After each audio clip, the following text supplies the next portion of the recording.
¿Quién fue realmente Michael Jackson? ¿Un genio incomprendido, un niño atrapado en el cuerpo de un adulto o un manipulador? Bienvenido, bienvenida al Cine Club del Subtexto. Ponte cómodo, porque aquí empieza tu Cine Club favorito.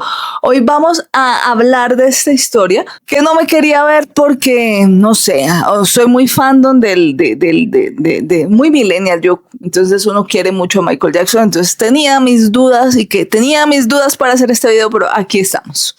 Así que sírvete tu cafecito, ponte cómoda y hablemos de la parte psicológica de esta película tan interesante.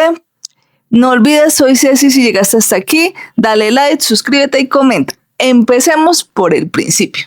Toda gran historia empieza por una herida. Y la herida de Michael empezó apenas siendo niño cuando vemos ese trato de ese ser horroroso que llamaba padre.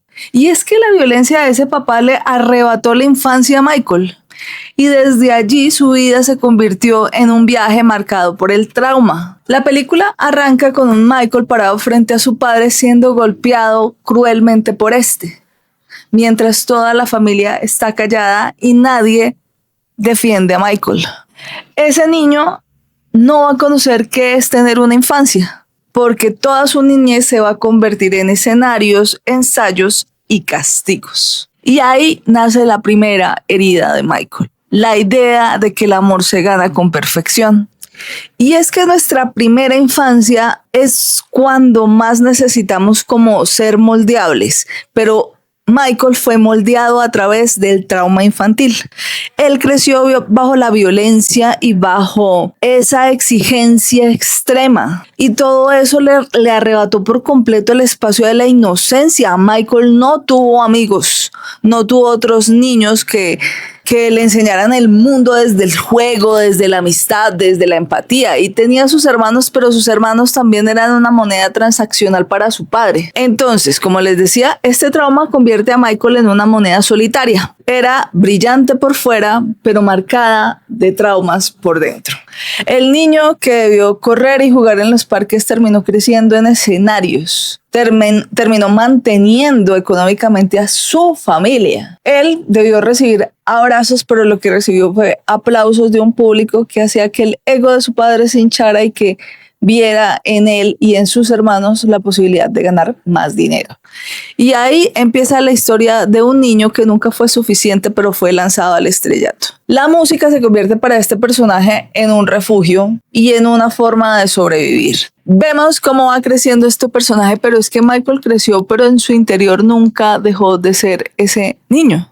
Su vida adulta fue un intento constante de recuperar su infancia perdida. Y ahí nace justamente la paradoja. El hombre más famoso de la Tierra que seguía buscando cómo recuperar esa niñez y esa fantasía que le arrebataron. Michael construye Neverland inspirado en Peter Pan, donde todo es un parque de diversiones, un zoológico, la magia. Y esto no era solamente una mansión, era un refugio psicológico, donde él quería diseñarlo para vivir esa niñez que nunca tuvo. Y esto que refleja desde la psicología, refleja algo que se llama la regresión psicológica, que es básicamente volver a comportarnos como niños para tratar de sanar esas heridas del pasado. También vemos que su conexión con los niños era profunda, pero no sabemos si se desvía a algo más oscuro, dada la necesidad de atención y de poder que necesitó por todo el trauma que tuvo con su padre. Porque él tenía algo que se llama el man shield, y así mismo lo llamaban sus hermanos, que era el hombre niño. Visitaba Disneyland, jugaba con juguetes, coleccionaba figuras. Todo lo que no pudo tener de pequeño lo hacía ahora, como si el tiempo se hubiese detenido mentalmente para él. Y es que pongamos el contexto, en la época de los 70s y 80s, ser un niño afroamericano pobre era considerado como una frase horrible que leí en algún punto de la investigación que decía underdog. Básicamente un niño afro marginado y pobre en la sociedad. Y su padre lo veía a este mismo como una inversión, pero aparte de eso, todo el tiempo le estaba diciendo que era feo, que su nariz era horrible, como el señor tenía los ojos claritos, se creía la gran cosa. Y sin embargo, este niño adulto pudo crear fantasías tan increíbles como Thriller, que fue el álbum más vendido de toda la historia de la música. Él transformó su amor por las películas de terror en arte y en una canción que seguramente a todos nos gustó. Puntualmente para mí ese video fue lo más increíble en muchos procesos de mi infancia, o sea, en serio, hasta adulta lo quise recrear. Y así pudo romper esas barreras raciales y comerciales siendo el rey del pop. Pero mientras el mundo le aclamaba la sombra de su padre, que según toda la parte del psicoanálisis, esa sombra se lo puede consumir, lo seguía persiguiendo, exigiendo más dinero, más reuniones con los hermanos y con la música, y más sacrificios siempre. Él era como una cosa oscura que simplemente trataba de absorber todo lo bueno de Michael y ganarse todo ese dinero solo para él. Y su madre, que siempre le acompañaba a ver películas, pues tenía un papel muy sumiso dentro de esta historia, pero también entendamos el contexto histórico. Ella no se sentía con el autoestima suficiente y había vivido toda la vida bajo la sombra del narcisismo de este hombre que era el padre de Michael. Entonces, entre esa reunión de los Jackson Fives, el papá lo mete, creo, a un comercial de Pepsi que termina siendo un desastre, porque mientras están ensayando, este hombre resulta con quemaduras muy fuertes en su cráneo, donde no le va a volver a salir pelito.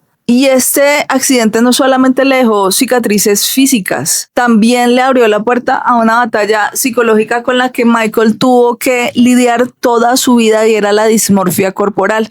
Mientras estuvo en el hospital con la demanda que le dio, el dinero que le dio Pepsi, que debió ser muchísimo dinero en ese entonces, él ayudó a todos los niños que había en el hospital y en el pabellón de quemados. Estuvo muy pendiente de todo eso y siempre tuvo un interés muy bonito por ayudar a los demás. De hecho, también tiene un récord mundial en ayuda humanitaria para los niños. Pero volviendo a nuestra parte de la psicología, él comenzó a tener desde niño esa dismorfia corporal, pero esto se le aumentó por 100, se le disparó con esta quemadura y comenzó a tener esa obsesión por cambiar su apariencia. Y esto se conoce también como disociación de la identidad. Un niño fragmentado que nunca creció y un artista perfeccionista que buscaba ser hegemónico para su público y aún así debía sostenerse o tratar de sostenerse mentalmente. Michael para muchas personas era un héroe herido y ese fuego de Pepsi era una metáfora de su vida. El éxito lo iluminaba, pero también lo estaba quemando por dentro. Y aún así siguió cantando, bailando, componiendo y buscando el amor de su público, que lo miraba como un mito y no como un ser humano lleno de patologías y posibles traumas. ¿Y qué pasa con el niño que nunca pudo jugar? Se convierte en un artista famoso, tal vez el más famoso del planeta. ¿Qué heridas siguieron allí mientras el mundo lo aplaudía? Michael era sensible, introvertido, creativo y se transformaba en el escenario. Pero por fuera del escenario era una persona completamente distinta, era un alma frágil. Su personalidad era como su melodía, era suave, pero capaz de estremecer multitudes. Por otro punto, él tenía alta sensibilidad. Cada crítica lo atravesaba de una manera que tú no te imaginas. Lo que para unos es un comentario normal, como uy, qué nariz tan fea tienes, para él era un golpe horrible de superar. Y esa sensibilidad que le ayudó con la música también fue un don y una condena. Lo hizo crear un arte sublime, pero también lo dejó expuesto al dolor. El tercer punto es la necesidad de amor y validación, porque aunque este hombre tenía millones de fans, para él mismo nunca fue suficiente. Por eso tenía esa búsqueda constante de aprobación. Este hombre tenía un apego inseguro muy fuerte y el famoso trauma por validación que le causó su padre. El cuarto punto es la necesidad de control. Su infancia caótica lo llevó a tratar de controlarlo todo. La música, la coreografía, el escenario, cómo se le verían los guantes, por qué ponerse cintas blancas en los dedos, incluso su rostro. Las cirugías fueron un intento desesperado por dominar lo único que podía cambiar, que era su propia imagen. Pero aparte de eso, tenía un problema de vitiligo, que hoy en día parece algo más normal, pero que él quiso disimular y cambiar a toda costa. Y el quinto es la necesidad de sanación. Sus canciones como Man in the Mirror no eran solamente un mensaje para el público, eran sus súplicas personales de querer sanar, porque en el fondo todo el tiempo trataba de tramitar y de sanar sus propias heridas. Y es que entendamos la historia. Si usted vino por aquí pensando que íbamos a hablar de la parte de toda la oscuridad, pues no, aquí nos íbamos a basar en la parte de la primera infancia y lo que vimos en la película. Este fue un disclaimer que debía haber hecho desde el principio. Aparte porque yo siento que yo en lo personal no soy una persona neutra directamente con Michael. Para mí fue un personaje de la infancia y de la adolescencia que me marcó de alguna forma muy positiva porque me inspiraba mucho su trabajo y me parecía un gran artista y le tengo cariño. Porque es que entendamos esto. Había un niño que nunca pudo ser un niño y el nombre de ese niño era Michael. Mientras otros jugaban en el parque, él jugaba en los escenarios. Mientras otros recibían abrazos, él recibía premios. Y así, sin darse cuenta, se convirtió en un famoso arquetipo junguiano, el niño eterno, o puer aeternus. Y como tú sabes, porque siempre te lo he dicho, Jung es mi forever Jung. Y el niño eterno es esa figura que representa la inocencia, la creatividad, la fantasía, pero también representa la dificultad de crecer. Michael encarnaba este arquetipo en todo su esplendor. Tenía una sensibilidad extrema que lo hacía muy frágil, pero también lo hacía capaz de crear cosas increíbles. Y como les decía hace un rato, también representa algo que se llama el mago dentro de los arquetipos de Jung. El niño herido que transformó su dolor en arte. Su trauma lo transforma en música y su fragilidad lo transforma en espectáculo. Michael tenía la capacidad de volver algo ordinario en extraordinario, como lo hizo con el Moonwalk, que para las personas de mi generación, pues todos queríamos hacer ese paso de baile. Era casi mágico, sus canciones parecían rituales o hechizos que hablaban de sanar el mundo. Y ese es básicamente el poder de un mago, es el arquetipo del transformador, el que usa su poder creativo para cambiar la realidad. Y Michael lo hacía cada vez que subía al escenario. Pero entendamos, el mago también tiene su sombra, esa obsesión por controlar, por manipular, por dominar para que lo acepten. Y ahí está Michael, buscando la perfección en su rostro, en sus cirugías y en su universo privado de Neverland. Su magia lo liberaba, pero también lo podría consumir hasta sus cimientos. Y no podemos saber con certeza si la oscuridad de sus traumas se lo consumió en algún momento, y por esto llevó a dañar a otras personas. Y ese no es el propósito de este análisis. Lo que sí podemos hablar es que Michael encarnó arquetipos universales como el niño eterno, ese que nunca quiso crecer, y el mago, que es ese que transformó su dolor en arte.